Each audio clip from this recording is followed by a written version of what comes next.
फिलिप्पियों अध्याय 4। दृढ़ मन से प्रार्थना कैसे करें, क्या सोचे और क्या करें। हम यह देखेंगे कि कैसे प्रार्थना करनी चाहिए और कैसे नहीं करनी चाहिए। और क्योंकि मसीह की देह को दिए गए संदेश की तुलना और अंतर मसीह द्वारा इसराइल को दिए गए संदेश अर्थात आत्मा की आपूर्ति से करना महत्वपूर्ण है। आत्मा की आपूर्ति से पौलुस का क्या तात्पर्य है, ये और वो चीजें, पौलुस का इससे क्या तात्पर्य है। मैं चाहता हूँ कि आप याद रखें कि प्रेरित पौलुस को फिलिप्पियों से इपफ्रदीतुस द्वारा लाया गया एक उपहार मिला था जब वह रोम में नजरबंद था, क्योंकि पौलुस इस अध्याय में इसका उल्लेख करने जा रहा है। लेकिन शुरू करने से पहले आइए हम यह सुनिश्चित करें कि हम बचाए गए हैं, क्योंकि अनंत काल गलत होने का एक लंबा समय है। मैं अर्थात पौलुस उस सुसमाचार की घोषणा करता हूँ जिसके द्वारा आप बचाए गए हैं कि पवित्र शास्त्र के अनुसार मसीह हमारे पापों के लिए मरा और गाड़ा गया और पवित्र शास्त्र के अनुसार तीसरे दिन जी भी उठा। पहला कुरिन्थियों 15:1-4 इस प्रकार मसीह हमारे पापों और रहस्य के लिए क्रूस पर मरा, उसे उसी कब्र में दफनाया गया और फिर 3 दिन बाद वह फिर से जी उठा। हमें बस यह विश्वास करना है कि विश्वासियों को उसकी आत्मा एक मुफ्त उपहार के रूप में प्राप्त होती है। इसलिए यह सुनिश्चित करें कि आप विश्वास करें और उद्धार पाने के लिए उस मुफ्त उपहार को प्राप्त करें।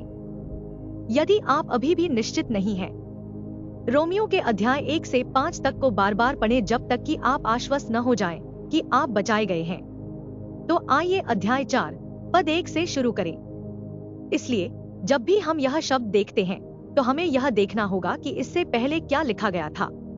तो आइए देखें कि पौलुस ने अध्याय 2 और 3 के अंत में क्या लिखा है। अध्याय 3 क्योंकि हम इस जीवन में अनंत काल के लिए तैयारी करते हैं। भविष्य पौलुस ने लिखा, क्योंकि हमारा वार्तालाप स्वर्ग में है, इसलिए हम स्वर्ग के साथ बातचीत करते हैं, जहां से हम उद्धारकर्ता प्रभु यीशु मसीह की प्रतीक्षा करते हैं। अतः हम प्रभु यीशु मसीह की प्रतीक्षा कर रहे हैं कि वह आकर हमें उठा ले, जो हमारी निकम्मी देह का रूप बदलकर उसकी महिमामय देह के समान बना देगा। अतः हम स्वर्गारोहण के समय अपने महिमामय शरीरों को प्राप्त करेंगे, उस कार्य के अनुसार जिसके द्वारा वह सब वस्तुओं को अपने अधीन करने में सक्षम है। फिलिप्पियों 3 का 20 और 21। अतः वह हमें अपने राज्य में, अपने स्वर्गीय क्षेत्र में अपनी सेवा के लिए उपयोग करने में सक्षम होगा। हमारे आसन्न स्वर्गारोहण की निश्चितता हमें अभी परमेश्वर की सेवा करने के लिए प्रेरित करती है। बाइबल अध्ययन की कुंजी है अपने आप को परमेश्वर के लिए स्वीकृत दिखाने के लिए अध्ययन करना, एक ऐसा कार्यकर्ता जिसे लज्जित होने की आवश्यकता नहीं है, जो सत्य के वचन को सही ढंग से विभाजित करता है। दूसरा तीमुथियुस 2 का 15। संपूर्ण बाइबल सत्य है, परंतु हमें वहीं विभाजित करना है जहां परमेश्वर विभाजित करता है, तथा हमें अपने सत्य को इस्राएल के सत्य से अलग करना है।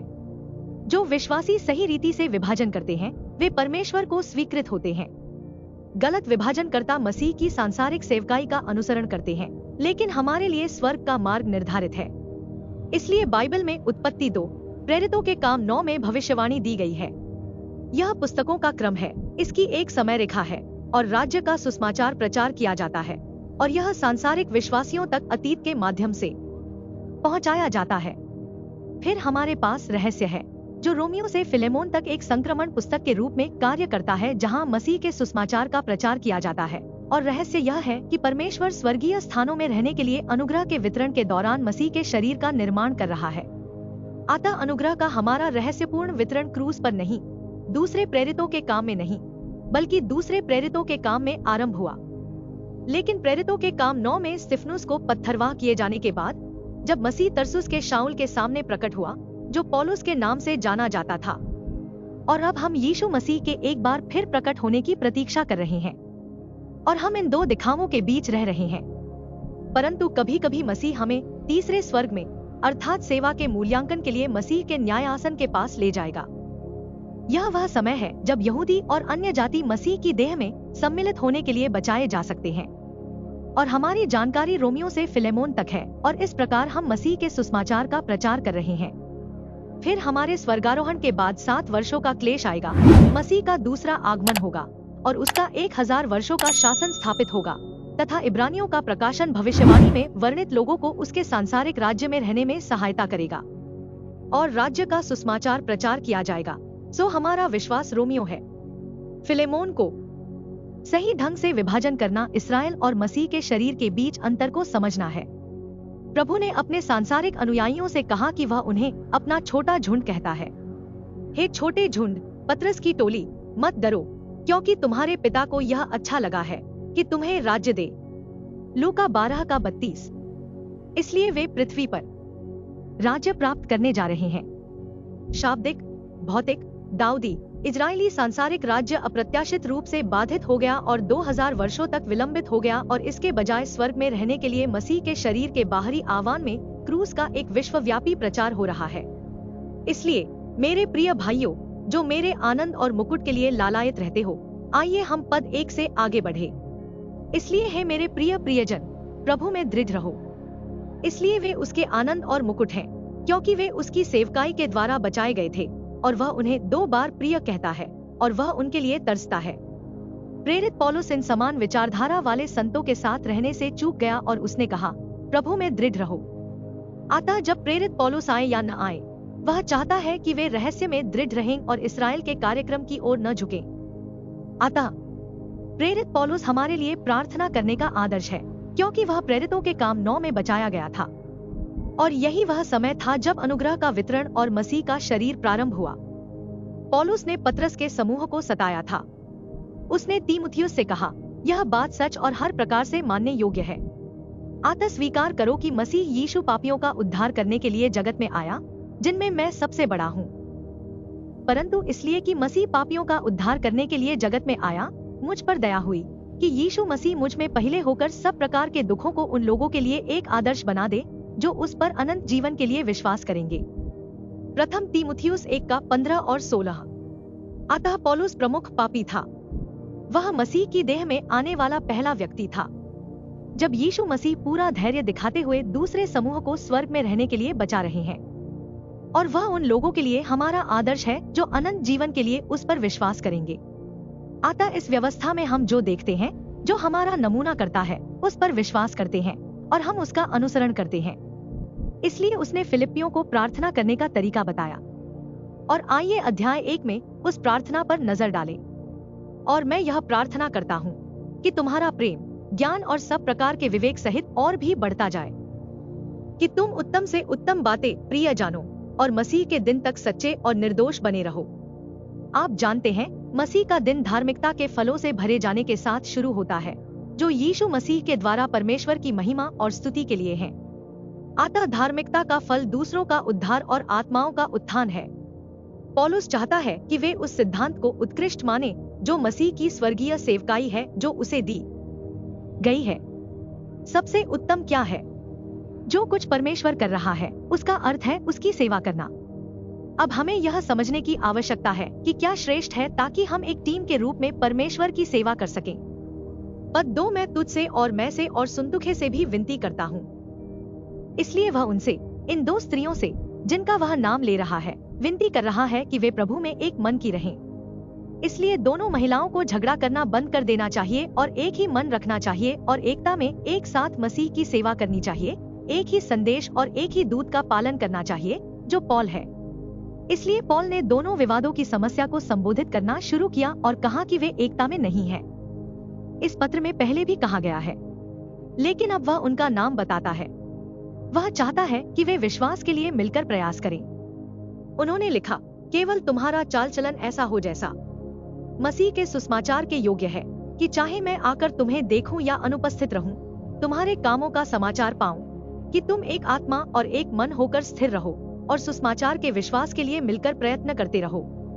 इसलिए चाहे उसे घर में नजरबंद रहना पड़े या रिहा होना पड़े या वह शहीद हो जाए, वह चाहता है कि वे ऐसे ही रहें और किसी भी बात में अपने विरोधियों से मत डरो, जो उनके लिए विनाश का स्पष्ट चिन्ह है, परंतु तुम्हारे लिए उद्धार का और परमेश्वर का।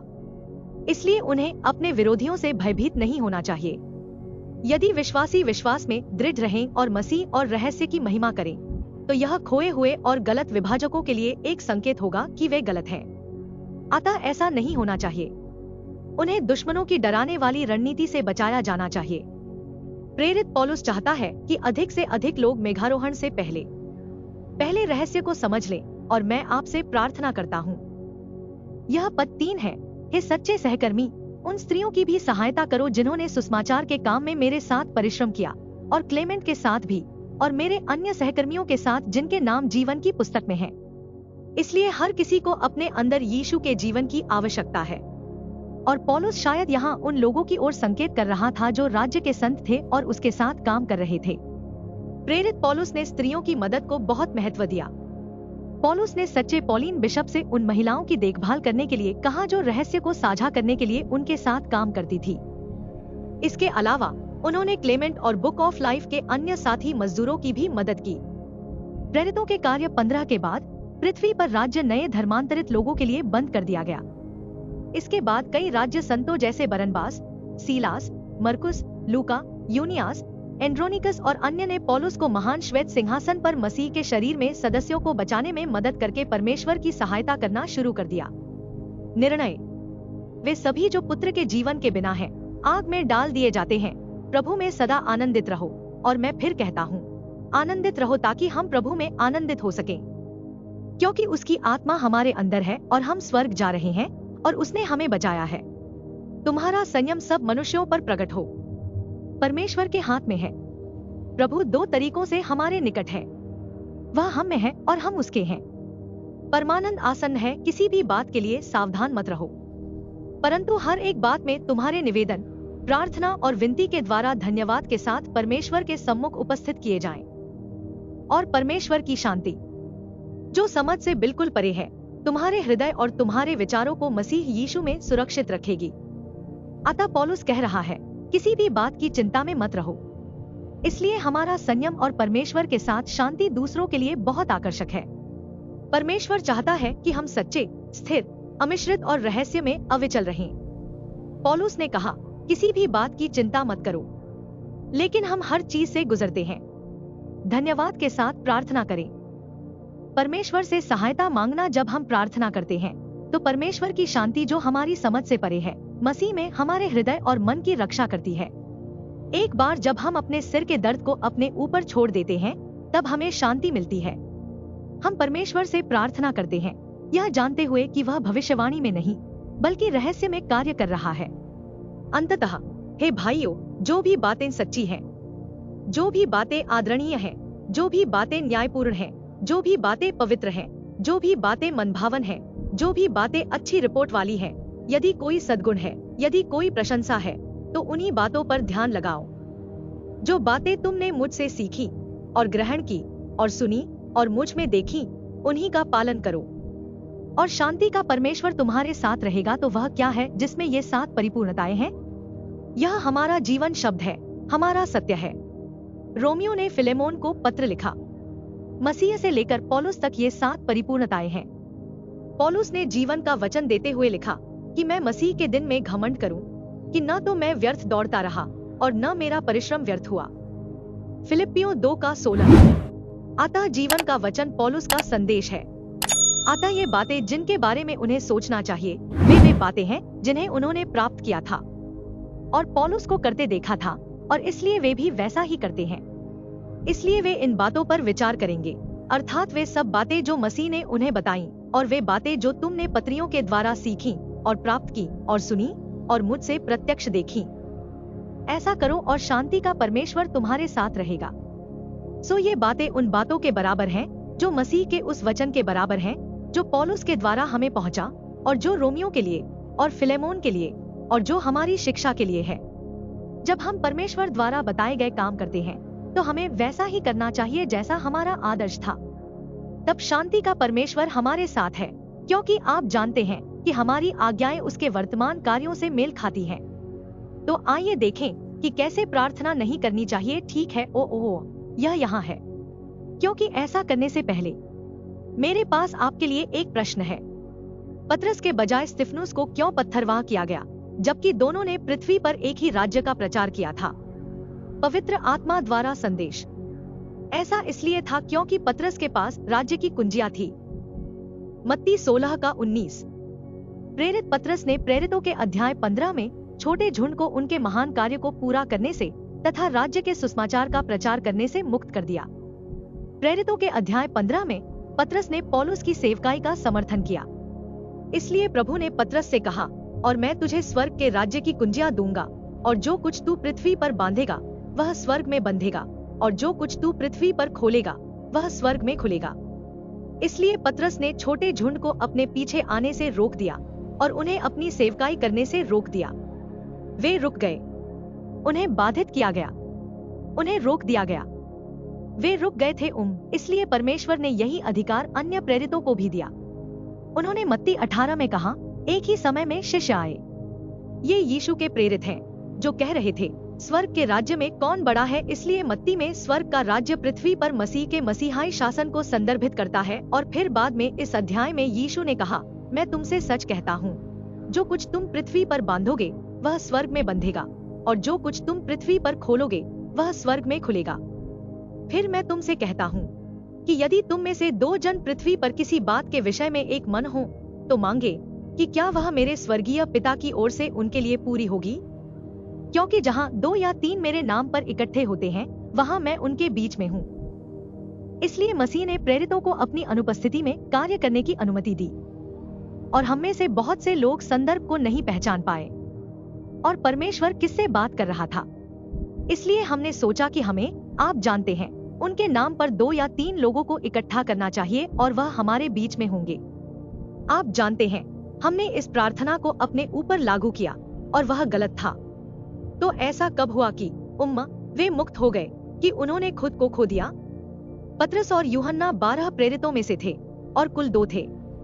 पौलुस ने गलातियों 2 का 6 से 9 तक लिखा।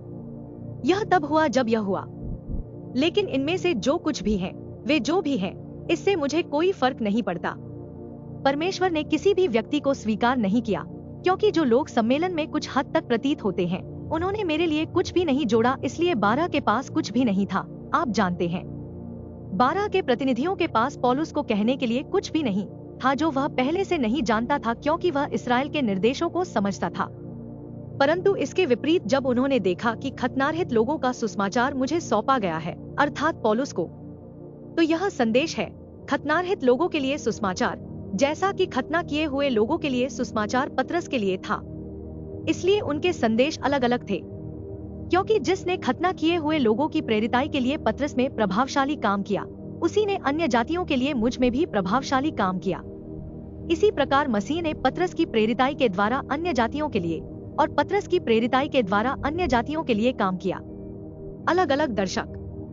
भविष्यवाणी में खतना यहूदियों का है, और जब याकूब कैफा ने, जो पतरस और यूहन्ना के लिए एक अरामी शब्द है, जो स्तंभ प्रतीत होते थे, उस अनुग्रह को देखा जो मुझे दिया गया था, अर्थात मेरा प्रेरितत्व और मेरा संदेश, तो उन्होंने मुझे और बरनबास को संगति का दाहिना हाथ दिया कि हम अन्य जातियों के पास जाएं और वे खतना किए हुए लोगों के पास जाएं। इसलिए उन्होंने हाथ मिलाया और इस बात पर सहमत हुए कि पौलुस को सभी खोए हुए यहूदियों और अन्य जातियों के पास जाना चाहिए और उन्हें केवल उन लोगों की देखभाल करनी चाहिए जिन्हें उन्होंने पहले ही बचा लिया है। गलातियों 2:6 ठीक है। तो हमारे पास एक और प्रार्थना है जिसे हमें नहीं करना चाहिए। यदि मेरी प्रजा के लोग जो मेरे कहलाते हैं दीन होकर प्रार्थना करें और मेरे दर्शन के खोजी होकर अपनी बुरी चाल से फिरें, तो मैं स्वर्ग में से सुनकर उनके पाप क्षमा करूंगा और उनके देश को ज्यों का त्यों कर दूंगा, और मेरी प्रजा इस्राएल कहलाएगी, जो मेरा नाम है। वे लोग जो परमेश्वर के नाम से बुलाए गए हैं, वे पुनः इस्राएल है और उनकी भूमि पुनः इस्राएल है। दूसरा इतिहास 7:14। तो यह इस अन्य प्रार्थना के साथ बहुत आम है जो वे इस्राएल के क्लेश के दौरान प्रार्थना करेंगे। हे हमारे पिता, आप स्वर्ग में हैं, आपका नाम पवित्र माना जाए, तेरा राज्य आए, तेरी इच्छा जैसे स्वर्ग में पूरी होती है वैसे पृथ्वी पर भी हो। इसलिए वे चाहते हैं कि मसीह का दूसरा आगमन हो, क्योंकि वे क्लेश में हैं। वह नहीं करेगा। वे चाहते हैं कि वह आए और अपना राज्य स्थापित करे। हमारी प्रतिदिन की रोटी आज हमें दे, और जैसे हमने अपने अपराधियों को क्षमा किया है, वैसे ही तू भी हमारे अपराधों को क्षमा कर। तो आप जानते हैं, हमें भोजन दीजिए, क्योंकि हम पशु का चिन्ह नहीं ले सकते। और जो यहूदिया से जंगल में बच गए हैं, उनके लिए वह प्रतिदिन मन्ना बरसाएगा और हमारे अपराधों को क्षमा करेगा। ल्यूक कहते हैं पाप। इसलिए वे अपने पापों के लिए क्षमा मांग रहे हैं, क्योंकि वे उन लोगों को क्षमा कर रहे हैं जिन्होंने उनके विरुद्ध पाप किया है। और हमें परीक्षा में न ला, परंतु बुराई से बचा। इसलिए हमें पशु की छाप लेने की परीक्षा में न ला, और हमें उस बुराई से बचा जो यरूशलेम में मसीह का विरोधी है, क्योंकि राज्य और पराक्रम और महिमा युगानुयुग तेरे ही है। आमीन। मत्ती 6:9 से 13 तक। अतः राज्य परमेश्वर के पुत्र यीशु मसीह का है, न कि मसीह विरोधी का। तो फिर इन प्रार्थनाओं में क्या समानता है? वह जो इतिहास में है और वह जो हमारे पिता में है। खैर, वे लेव्य व्यवस्था 26 का अनुसरण कर रहे हैं। यदि वे अपना अधर्म मान ले, तो मैं अब्राहम के साथ अपनी वाचा को स्मरण करूंगा और उनके देश को भी स्मरण करूंगा। यदि वे अपना पाप अर्थात अपना राष्ट्रीय पाप मान ले, तो मैं उनके पूर्वजों की वाचा को स्मरण करूंगा कि मैं उनका परमेश्वर ठहरूं। लेव्य व्यवस्था 26 का 40 से 46 तक संक्षिप्त रूप में क्लेश लेव्य व्यवस्था 26 में इस्राएल के लिए वर्णित 5 दंडों का हिस्सा है। इस प्रकार वे अपने राष्ट्रीय पापों को स्वीकार कर रहे हैं। और ये दोनों प्रार्थनाएं तो हम कैसे प्रार्थना करें? खैर, प्रेरित पौलुस ने हमें बताया कि सत्य को साझा करना ही पर्याप्त नहीं है। हमें प्रार्थना करनी चाहिए कि दूसरे लोग इसे समझें। हर समय हर प्रकार से आत्मा में प्रार्थना और विनती करते रहो। जब मैं प्रार्थना करता हूँ, तो मैं परमेश्वर पर ध्यान केंद्रित करता हूँ और मन में उससे बातें करता हूँ और सब पवित्र लोगों के लिए और अपने लिए भी पूरी दृढ़ता और प्रार्थना के साथ जागता रहता हूँ कि मुझे बोलने की शक्ति दी जाए और मैं सुसमाचार का भेद बताने के लिए निर्भयता से अपना मुंह खोलूं, जिसके लिए मैं बंदियों में राजदूत हूँ, कि मैं उसमें निर्भयता से बोल सकूं जैसा कि मुझे बोलना चाहिए। इफिसियों 6 का 18 से 20। इसलिए पौलुस कहता है, हमें सभी संतों के लिए प्रार्थना करनी चाहिए और अपने लिए प्रार्थना करना ठीक है, क्योंकि हम सभी दूसरों को सुसमाचार का रहस्य साहसपूर्वक बताना चाहते हैं। इसलिए उसे सही तरीके से प्रार्थना करने के बारे में और भी बहुत कुछ कहना था। अतः मसीह का मेघारोहण और न्यायपीठ विशेष रूप से प्रेरित पौलुस के पत्रों में पाए जाते हैं और हम मसीह के दिन की 3 घटनाओं को देख रहे हैं। प्रथम, मसीह का न्याय आसन पर उठा लिया जाना, और तीसरा, पिता के समक्ष प्रस्तुति। और उन श्लोकों को देखिए जो इस बारे में बात करते हैं। सो यह दूसरी आज्ञा है कि तू हमारे प्रभु यीशु मसीह के प्रकट होने तक इस आज्ञा को निष्कलंक रख। 1 तीमुथियुस 6 का 14 आता है। पौलुस चाहता है कि हम जो कुछ उसने कहा था उसे उसी प्रकार रखें, जैसा उसने यीशु मसीह के दिन तक अर्थात मेघारोहण तक कहा था। तुम मेघारोहण के समय हमारे प्रभु यीशु मसीह के प्रकट होने को जानते हो। ठीक है, उसने यह भी कहा, यह जानते हुए कि जिसने प्रभु यीशु को जिलाया वह हमें भी यीशु में जिलाएगा और तुम्हारे साथ उपस्थित करेगा। 2 कुरिन्थियों 4 का 14। इसलिए इसे मसीह के न्याय आसन पर परमेश्वर पिता और पुत्र के समक्ष प्रस्तुत किया जाएगा। अब मैं एक और प्रार्थना प्रतिज्ञा पर गौर करना चाहता हूँ जो हमारी नहीं है। यह थोड़ा लंबा है, लेकिन इसके लायक है। यीशु मसीह ने कहा, मैं सच्ची दाखलता हूँ। अतः वह इस्राएल राष्ट्र का स्रोत है और मेरे पिता किसान है। मुझ में जो डाली नहीं फलती उसे वह काट डालता है। अतः जो कोई राज्य का सुसमाचार प्रचार नहीं करता उसे वह ले जाता है, और जो शाखा फलती है उसे वह छांटता है ताकि वह और अधिक फल लाए। इसलिए हर शाखा जो सही काम कर रही है वह उसे साफ कर देता है ताकि उसमें अधिक फल आ सके। अब तुम उस वचन के कारण शुद्ध हो जो मैंने तुमसे कहा है। आप मुझे बर्दाश्त करें और मैं आपको। जैसे डाली यदि दाखलता में बनी न रहे तो अपने आप से नहीं फल सकती, वैसे ही तुम भी यदि मुझ में बने न रहो तो नहीं फल सकते। मैं दाखलता हूँ, तुम डालियां हो जो मुझ में बना रहता है, और मैं उसमें बहुत फल फलता हूँ, क्योंकि मुझसे अलग होकर तुम कुछ भी नहीं कर सकते। यदि कोई मुझ में बना न रहे तो वह डाली के समान फेंक दिया जाता और सूख जाता है, और लोग उन्हें इकट्ठा करते हैं और आग में डाल देते हैं और वे जल जाते हैं। इसलिए उन्हें हमारी तरह सुरक्षा नहीं मिलती। उन्हें अंत तक धीरज रखना होगा। यदि तुम मुझ में बने रहो और मेरी बातें तुम में बनी रहें तो जो चाहोगे मांगो और वह तुम्हारे लिए हो जाएगा। यूहन्ना 15:1 से 7 तक। तो फिर वे कैसे टिके रहते हैं? यदि वे मसीह के सांसारिक निर्देशों का पालन करेंगे तो छोटा झुंड मसीह में बना रहेगा। ठीक है, लेकिन हमें उनके स्वर्गीय निर्देशों का पालन करना होगा। इसलिए प्रभु ने कहा, कोई भी मेरे पास नहीं आ सकता केवल पिता जिसने मुझे भेजा है उसका चित्र बनाओ। इसलिए वह उसे राज्य के सुसमाचार के द्वारा खींचता है और मैं उसे अंतिम दिन फिर जिला उठाऊंगा। यूहन्ना 6 का 44। अतः अंतिम दिन सप्ताह का 7वां दिन है जब मसीह वापस लौटता है और राज्य को पुनर्जीवित करता है। संतों के स्वर्गारोहण के बाद छोटे झुंड को सही ढंग से विभाजित होने और पतरस का अनुसरण करने की आवश्यकता होगी। अब पौलुस, आइए हम 10वीं आयत को जारी रखें। परंतु मैं प्रभु में बहुत आनंदित हूँ कि अब तुम्हारे मन में मेरे लिए फिर चिंता उत्पन्न हुई है, जिसके विषय में तुम सचेत तो थे, परंतु अवसर न मिला। इसलिए वे पौलुस के बारे में बहुत चिंतित थे, परंतु वे नहीं जानते थे कि वह कहाँ है। यह नहीं कि मैं अभाव के विषय में कह रहा हूँ, क्योंकि मैंने यह सीख लिया है कि मैं जिस भी अवस्था में हूँ उसी में संतुष्ट रहना चाहिए।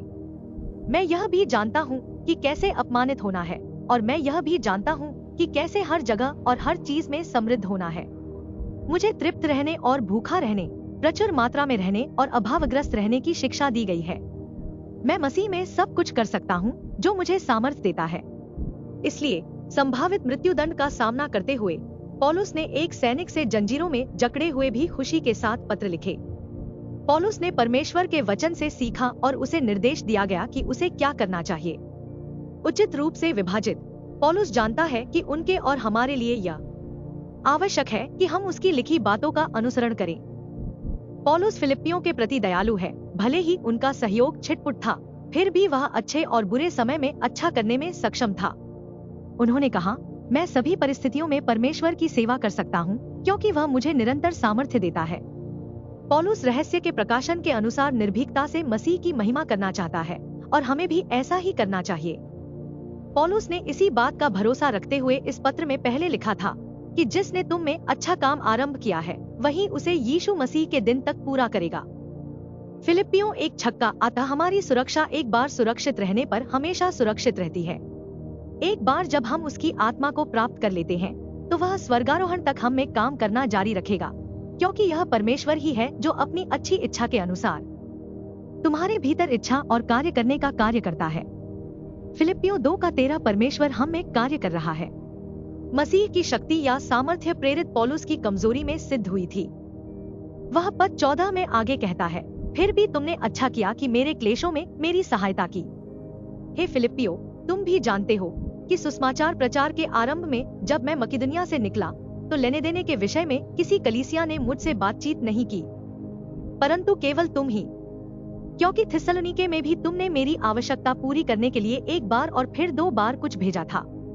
यह नहीं कि मैं दान चाहता हूँ, परंतु यह चाहता हूँ कि तुम्हारे लाभ के लिए बहुत फल हो। अतः उनके भौतिक उपहार ने संकेत दिया कि वे वित्तीय दायित्वों के संबंध में रहस्य में अपने प्रेरित के माध्यम से परमेश्वर के कार्य को समझते थे और उसका समर्थन करते थे। सबसे पहले परिवार, फिर ईश्वर और फिर अन्य। अगर हम नहीं जानते कि परमेश्वर क्या कर रहा है तो हम कैसे उपयोगी हो सकते हैं। अब हम आत्मा के पीछे तब चलते हैं जब हमारी सोच परमेश्वर के कहे अनुसार होती है। अगर हम समझ लें कि परमेश्वर अभी क्या कर रहा है तो हम उसके लिए मूल्यवान होंगे।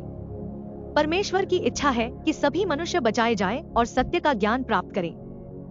प्रथम तीमुथियुस 2:4। तो सत्य का ज्ञान रहस्य को समझना है, लेकिन मैं ठीक हूँ। आयत 18। लेकिन मेरे पास सब कुछ है और प्रचुर मात्रा में है।